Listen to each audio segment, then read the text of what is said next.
when you exercise, you mostly do it for results. I will tell you in this video how you can guarantee that you're gonna get the results that you want. How you're gonna design a training program that is gonna work and give you results 100%. Not maybe, not if, but 100% results. If you understand these training principles, you're gonna know how to judge and how to do your own training program, and you can use many different ways to train, and you're gonna have guaranteed results. 100%. If you want to increase your strength, if you want to lose fat, if you want to build muscle, or if you want to improve your cardiovascular ability, all you need to do is to do a program that respects all these principles of training. 100% guaranteed results.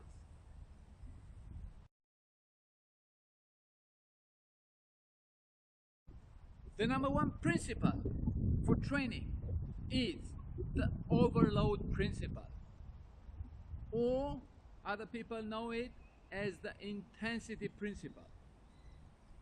If you train, you must challenge your body. Your training should be challenging, should be difficult. Your body doesn't meet this kind of exercise intensities every day of the week, but only when you train. I'm gonna explain what is the overload for strength training, building muscle and strength, but it also works in the same way for building endurance or flexibility. For strength training, the difficulty should be so high that you cannot do more than 15 repetitions. One set should be quite difficult. This doesn't mean that you need to go to the last breath, but it means that should be difficult. You choose a load, you choose a weight, you choose a difficulty that doesn't allow you to perform more than 15 repetitions. I'm gonna show here, for example, if I do push-ups and at this angle,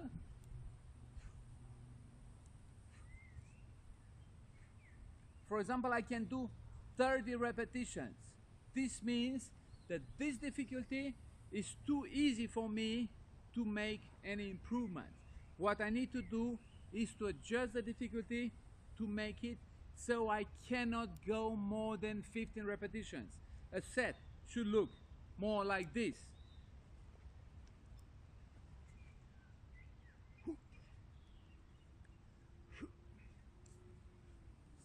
7, 8, 9,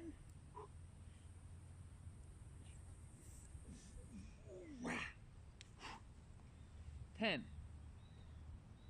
One of your sets when you exercise should look like this. Okay, I've been acting a little bit, but your set should look like this. For example, if I do the gym rings, what do I do to make it more difficult if the horizontal push-ups are too easy for me? I can do the uni-archer push-ups when I have about like 70 to 80% of the load on one arm and the other one is doing a fly.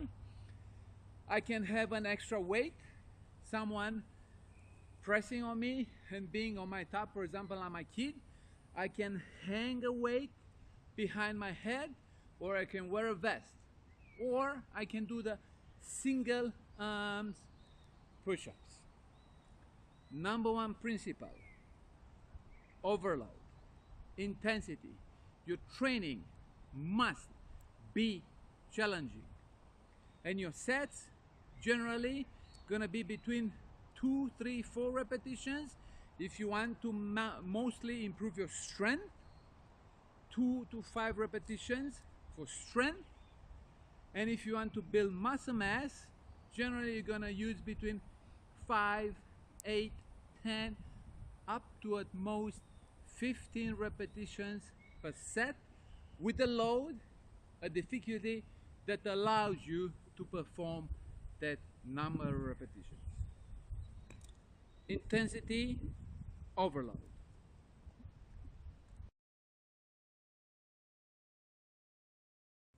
The second principle that will guarantee your results is the progressivity principle, or you can also say progressive overload. What I do this week, for example, and it's overload for me, next week it will not be overload because my body is already adapted to this level of difficulty.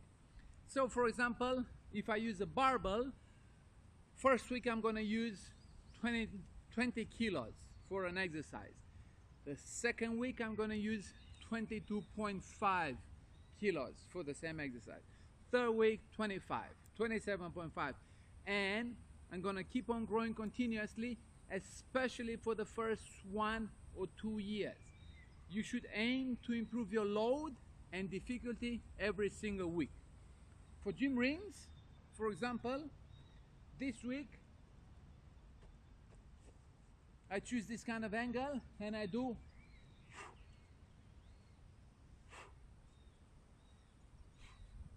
and I do 3 sets of 10 repetitions. Next week I have 2 options, actually 3 options.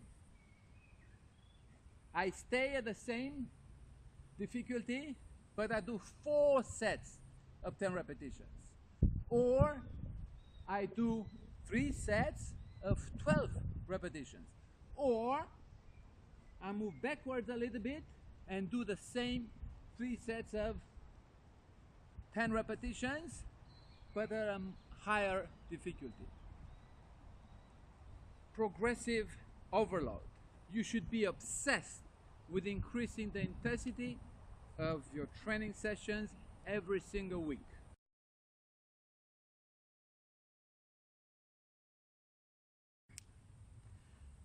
The next principle, the third one, is called the principle of supercompensation or over-adaptation.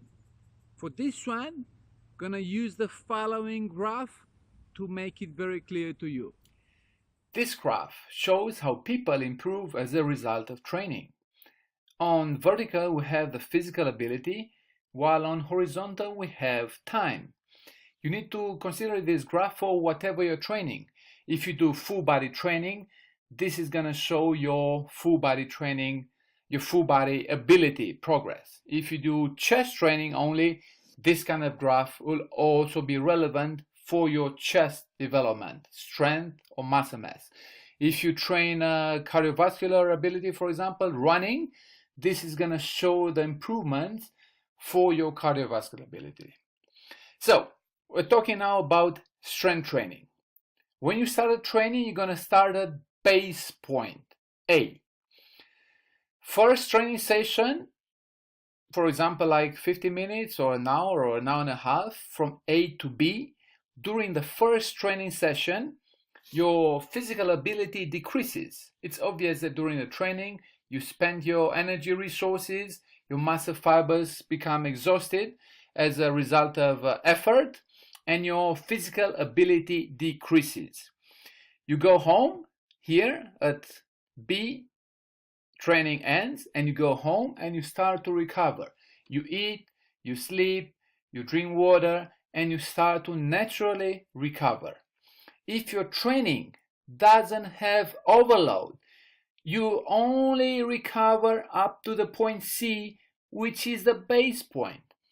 If your training has overload, and only if it has overload, if it's intense and challenging, your body will move up to the point D. So from C to D, you're going to have what is called over-adaptation, overcompensation, supercompensation, or progress. What you are training for? Progress. Increasing muscle mass, increasing strength, or cardiovascular ability. So ideally, every single training session, you decrease a little bit, then but because you have overload, you're gonna improve and over adapt. So you're going to increase from A to D.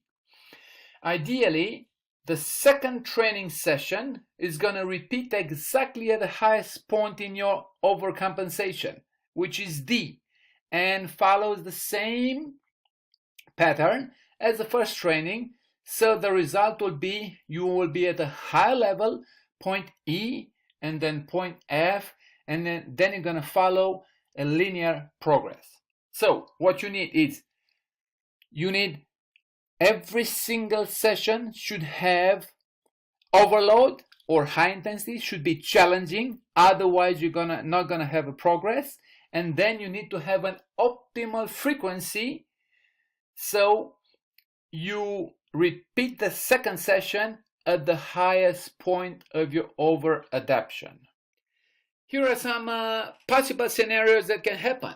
If everybody would train like in the first graph that I shown you right before, this means that in a gym, everybody is going to look and perform like an athlete. But as you know, this is not the case. If in a gym you have, for example, 3,000 members, maybe only 300 of them, which is about like 10%, would show and perform like athletes.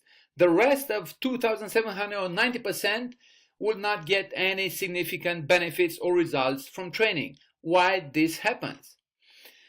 One common reason is that people take too long rests between training sessions. You start training at base point, you have a nice volume, you have quite a good exhaustion, you get to the point B. When you finish the first training, you go home, you recover, your training had very nice overload and intensity, so you get a super compensation, you get to point D, but then instead of repeating the second training session, you leave 1 or 2 extra days in between, enough for your body to detrain to go to the point G, which is the same as the base point A. So you start the second training at the same level. As an analogy, for example, you have a snail trying to get out of the well. If every day he goes up like 2 meters and every night he slides down 2 meters, he's going to find himself at the same point continuously, and he'll never be able to get out of the well. So this happens if there is too long rest between training sessions. Many people, they train one muscle group per day. For example, Monday you train chest, Tuesday you train back, and Wednesday you train legs, and then you repeat the second week. The chest will get to the D supercompensation point, maybe from, if you train on Monday, it will get like on Wednesday, on Thursday, and you have enough time to do training Friday, Saturday, and Sunday. So next Monday, you start from the same point. This is one common cause. Another thing is that people train too little. So for example, instead of training 3 or 4 sessions a week, they only train 1 or 2 sessions a week. So do not take too long time to rest between training sessions and avoid detraining. Another common reason why people don't get any significant improvements when they are training is that the training doesn't have enough overload, not enough intensity, not enough challenge. I've seen this many times with, I would say, with most people in a gym, especially women. They don't do enough sets, they don't do enough reps, and most of the times they use a load that is too little to provide any overload. So if you do not have overload, you get exhausted during training as any other human, then you recover, but only to the base point you were at when you started training, and you do not get any overcompensation or improvement. So no overload, no improvements. Your training must be challenging. So how can you guarantee that your training progress would look like on this graph, as everybody would like? Maybe the most simple way, it would be to follow a very common and very productive way of training, which is full body training 3 to 4 times a week. Nothing less than twice a week. generally like 3 times a week, full body training. Of course, there are a lot of different ways you can arrange your training, and you're going to see the factors that influence how long time a person takes to get from the end of the first training to get to the highest point, point D, which is the point, the peak of super adaptation or over recovery. How can you feel this? How can you know when you're at this point? Generally, after a training, after you get to C, for example, you're going to have a little bit or even more DOMS, which is delayed onset muscle soreness. You're going to feel your muscles tender and a little bit painful. This is a sign that you had a good productive training that provided a lot of overload and you are improving, but this is not a 100% sure sign. And generally when the DOMS, the muscle pain, starts to go down or starts to disappear, generally that when you are at the highest point, D, and your body would start to detrain. This is a sign, but is quite subjective. So here are the factors that directly influence your recovery time. The more intense the training, the higher the training volume, the longer the recovery time. Basic movement training like squats, deadlifts, bench press need more recovery time compared to small movements like knee extensions, shoulder flies. Big muscle groups, legs, chest, and back, also need more recovery time compared to small muscle groups, biceps, triceps, and shoulders. A new kind of training, which is new for you, needs longer recovery time. The more experience you have in training, the faster you recover. The younger adult you are, for example, if you are between 16 and 28, the faster you recover. For strength training, the usual recovery times is 48 to 72 hours. That is why most good training plans have training or should have training cycles of 2 to 3 days. If the training intensity and the volume are both very high, generally 4 to 6 days might be needed for complete recovery. High volume for strength training is more than 20 sets per muscle group. So a lot of different programs can work, but for the vast majority of the fitness trainees out there, I highly recommend full body training 3 to 4 days a week. Full body training 3 to 4 days a week.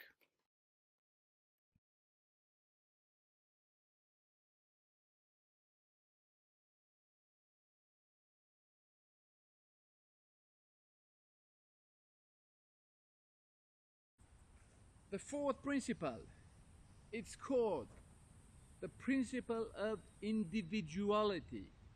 You are unique, so you have to think, to design, and to do your own training plan. The most important thing is what you don't want you to do. You don't want to go on the internet and copy the programs of the guys who train professionally in bodybuilding. You don't want to copy the same programs from the guys who are on steroids. You want to choose a program that fits you and your specific conditions. You have your own age, which is different than others. You have your own gender. You have your own body type, which could be skinny or ectomorph, athletic or mesomorph, or full, which is endomorph, and you have to train accordingly. You have your own goals, you have your own lifestyle, you have your own work conditions, you have your own training conditions. So you need to find a plan that works best for you. And by putting all these principles in application, you're gonna be able to come up with the right plan for you. Individuality principle, the principle of individuality. You are unique.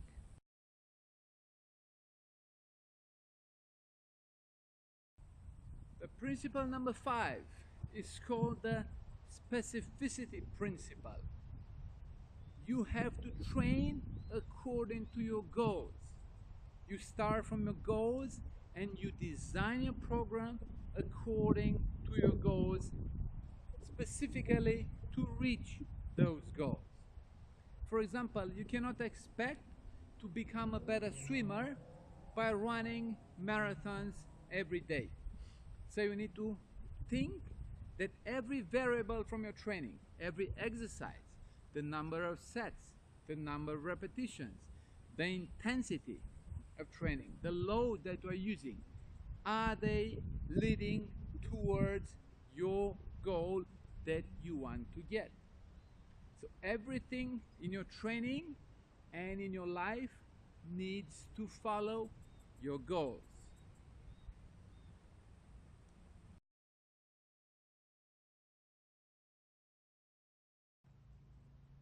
The number 6 principle is called the principle of periodization. According to your goals, you want to arrange your training over a longer period of time in periods that focus on one main goal. For example, it's quite unrealistic to expect to be able to lose a lot of fat, lose weight, and gain muscle and strength at the same time. So you're gonna split your training into 2 periods. For example, the first period is gonna period that your main goal, the focus of your training is towards losing fat. At the same time, you don't want to lose too much strength. But the second period is gonna be the strength training period, when your main focus and your program is going to be designed for you to specifically increase your strength. The principle of periodization, splitting and arranging the training with one main goal over one period of time, usually weeks. For example, between 2 to 6 weeks. The principle of periodization.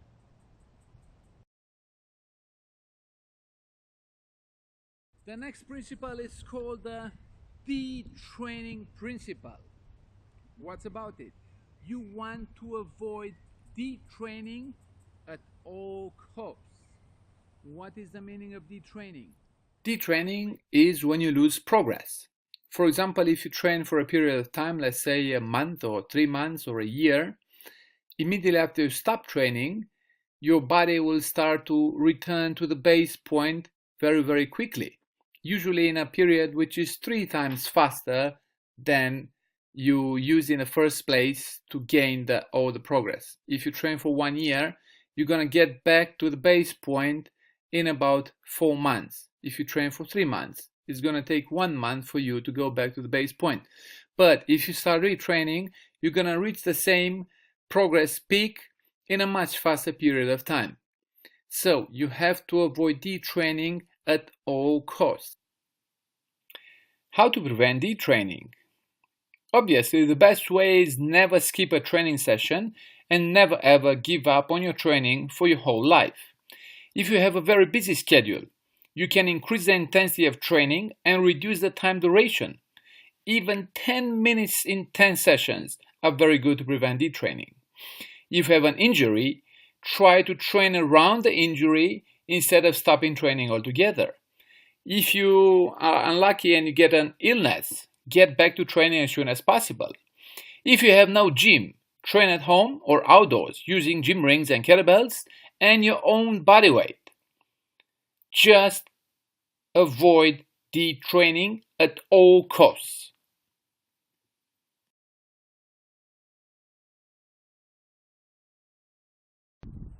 The last principle we're going to discuss is called the active participation principle.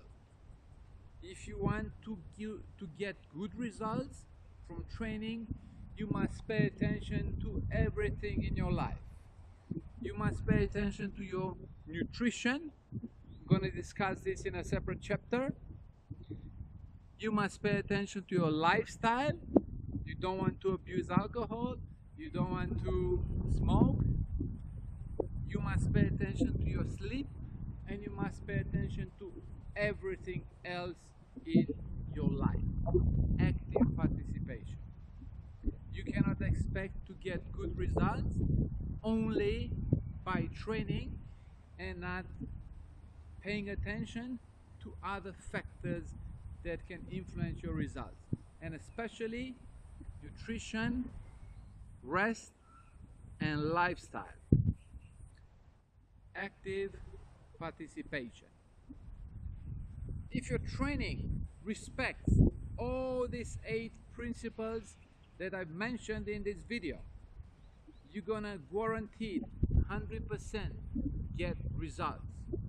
Some people can get results faster than others, but everybody can get amazing results. Everybody can get gains beyond their wildest dreams. You must respect all these 8 principles in your training. Summary of training principles. Overload. Your training should be intense and challenging. Progressive. Your training should be progressive. Train harder as you get better. Specific. Your training program should be created and directed according to your goals. Every variable of your training should have a meaning and a specific purpose. Overcompensation. You should allow your body to recover enough time in order to achieve a peak adaptation level, then train again. Avoid detraining. You should maintain your progress and not allow detraining to occur.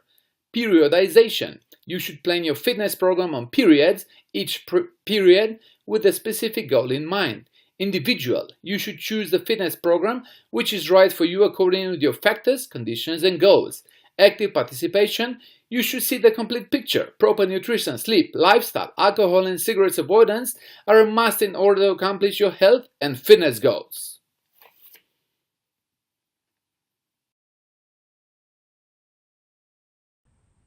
Don't forget to visit my website www.aussiefitness.org, AUSSIE, see it right here, and read and learn and download all the resources.